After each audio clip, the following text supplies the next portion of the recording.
What are the risks of not buckling up? Well, let's start with something a little more simple. Why do most people buckle up in the first place? Most people buckle up just out of instinct, as a parent or guardian has hardwired them to do so, as it's just become second nature now. Though some people do end up dropping this very good instinct because they don't properly understand the risks of not wearing a seatbelt, or they don't understand the possible range of consequences that could befall them, from getting a fine to getting yourself or others hurt or worse, killed. What happens to the other people in the car when you decide not to buckle up? What most people don't consider when they refuse to buckle up is the danger they pose to the others in the vehicle as well. If you are in a collision without your seatbelt, there's nothing to keep you in your seat. This can cause a few problems, such as if you're in a head-on collision, you could slam through the windshield, or if you're in the back seat, you're going to hit the seat in front of you. If you do hit the seat in front of you, you could cause the person in front of you to be pushed forwards into the airbag improperly, and this could cause them death or injury that could otherwise be avoided by the airbag. If you're in a collision from the side, you're going to either slam into the window beside you, which would result most definitely in a concussion, or you fly across the vehicle into somebody, or maybe the other door and window. If you're in a rear end collision, then you're going to be pushed back into your seat until the momentum stops, in which then you will fly forwards into the seat in front of you. What are some of the common excuses to not wearing a seatbelt? There are many reasons why people decide not to wear a seatbelt, but let me explain some of the more common reasons. The airbag will save me. Well, yes, the airbag is there to keep you safe. First, they are designed to work in system with a seatbelt, and if you aren't wearing a seatbelt, you could actually end up getting hurt by it. Second, airbags don't go off for minor collisions. You'd have zero restraint system from protecting you from injury. Another reason is the also common, it's my life. But this is wrong, as it's the lives of everybody in the car with you. And there are a list of injuries that you can cause to yourself or others, as previously mentioned.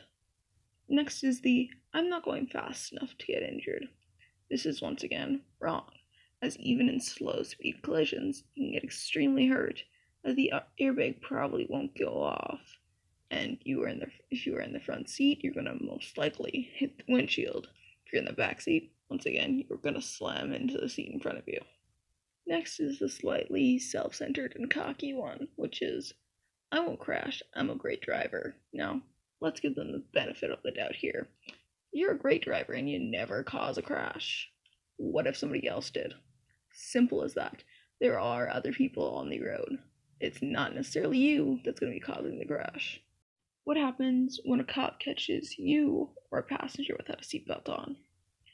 First, you'll get a fine.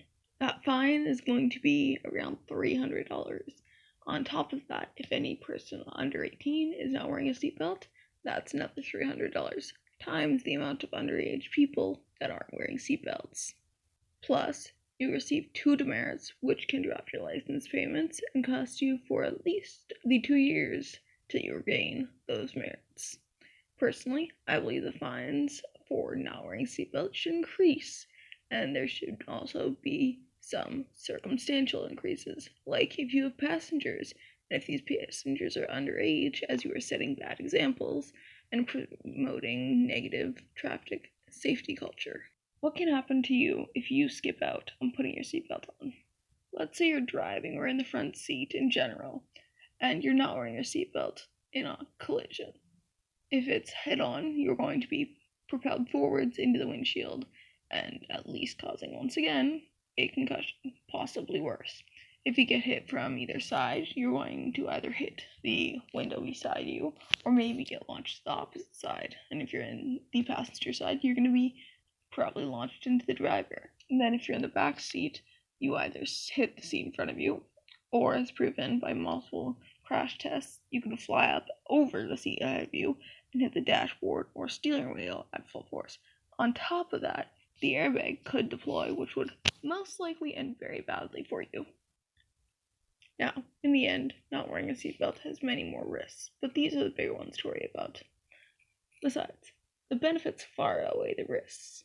And it only takes a moment for you to click that buckle into place, so why not? Besides, everyone else in the car should be doing it as well, so you aren't wasting anyone's time, and if they aren't doing it, make sure to remind them, as it's not only their life they're risking, but it could be affecting the lives of you and everyone else in the car. This simple action is not one to forget when getting into a vehicle, as it's already extremely dangerous. Now, when you do blow up, you're also setting an example for the people around you, and you're ignoring the temptation to look cool in front of your friends, and instead you're doing the safe and smart thing, as not wearing the safety belt greatly increases the rate of injury. I hope now you are aware of the risks of refusing to wear a seatbelt, and you understand that buckling up is a rather routine thing to be doing, and it shouldn't be made fun of. I hope everyone who sees this will think twice when you or a friend refuse to buckle up. On the next slide is a video showing what happens at slow speeds when a passenger in the back isn't wearing a seatbelt, and it shows multiple angles of the crash test and shows the true danger you pose to those around you when you neglect to wear your seatbelt.